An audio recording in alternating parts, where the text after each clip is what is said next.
Alright, guys, so a few weeks ago, there were some rumors going around that we were going to be getting a remake for Lollipop Chainsaw, which was a game that come out in 2013, I think, back on the PS3 and Xbox 360, which is a game I'm a huge fan of. I got it several years ago. I played it back then. I recently replayed it again. I think it was late last year, and I actually platinumed it.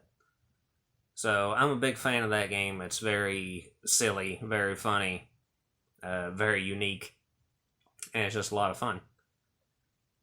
So there was rumors that it was going to be getting remade, and now it has been officially confirmed that they are working on a Lollipop Chainsaw remake that will be releasing in 2023, so sometime next year. Now, I have mixed feelings about this because Yoshimi Yasuda, which was the producer for the original game, he's already put out a statement talking about this when he announced it.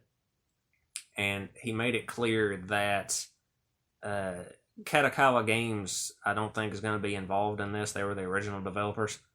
Uh, him and his team has bought the Lollipop Chainsaw IP from Kadokawa, so he owns it himself now, I guess. And I think the original development team is going to be working on it, but he's already confirmed that there are going to be quote some elements that will be different, which is never a good sign. Now, the only things he's mentioned so far, as far as which elements specifically are going to not be the same, is that they confirmed that both Suda51, who was the executive producer for the original game, as well as James Gunn, who was the writer, are not going to be involved in this. Which, I mean, I'm not the biggest James Gunn fan in the world, but, you can take that how you will. Of course, I don't think there's going to be any writing or anything to do with this anyway, since it's just going to be a remake. But neither one of those guys are going to be involved. I don't think Grasshopper Manufacturer is going to be involved at all, as far as I can tell. He also said that one of the big things that's going to be changing is the soundtrack. Which, as soon as we got these rumors a few weeks ago, that's one of the first things that popped into my head was I would wonder if they would be able to get all the songs, because the original game had quite a few licensed songs in it. It had Mickey and Lollipop and Turtle Crazy and Pac-Man Fever and like a bunch of good songs. So, having to pay for the license for all those songs could be an issue, and it looks like that is going to be a problem. He has already confirmed that all of the songs that were in the original are not going to be in this one. It sounds like some of them will be, but not all of them, so we don't really know which ones will survive and which ones won't.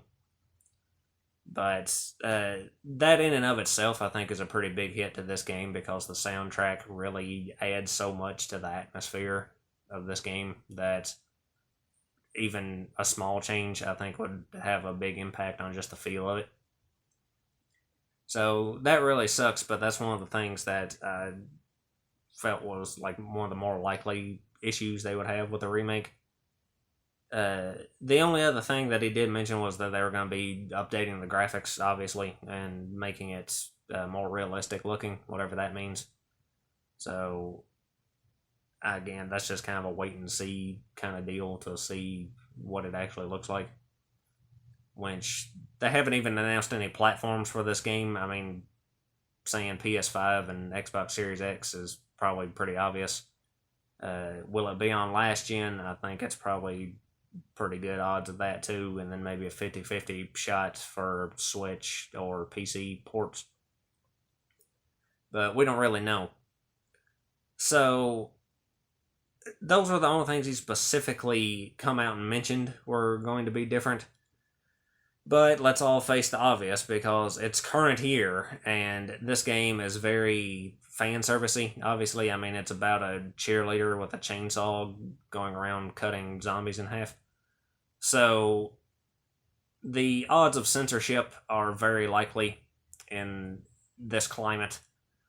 Uh, Also, another thing, I don't even think they've talked about this, but some of the alternate outfits in the original games were like some crossover outfits from a few different animes. I could see some licensing issues there too, and maybe some of those outfits don't make it in. So, between licensing issues and potential censorship issues, I could see a lot of the outfits getting either altered or removed entirely. So, I am very concerned about censorship on this. I think that is a very rational concern to have, especially given the track record of a lot of recent games that have come out as far as things that are very, titty friendly. So, again, we don't know if any of that's going to be happening, but it would not surprise me at all. It's just going to be one of those things we'll have to wait and see. So, given the current climate that this is going to be releasing in, and given what we already know is going to be changed, I am not particularly excited about this. If we didn't live in fucking Clown World, then I would probably be a lot more excited. Because, like I said, I did love the original game a lot. I still have it. So, I'm taking a wait and see approach with this entire remake. I'm not gonna get my hopes up right now. If it turns out decent, then that's great. But there's so much potential for this to go wrong that I'm not going to bring myself to get all hyped up and then just be disappointed later when it turns out that, Juliet's all covered up and none of the music's the same, and, there's all these problems that really just make the remake inferior to the original. So, yeah, we'll wait and see how things go. I'll definitely be keeping an eye on this to see whenever we get any more information. But for right now, I'm not particularly excited about this. But I would love to be proven wrong and it actually turn out great. So, yeah, we'll just have to wait and see. So, anyway, I guess that's all I got to say. So, lots of luck to you and yours.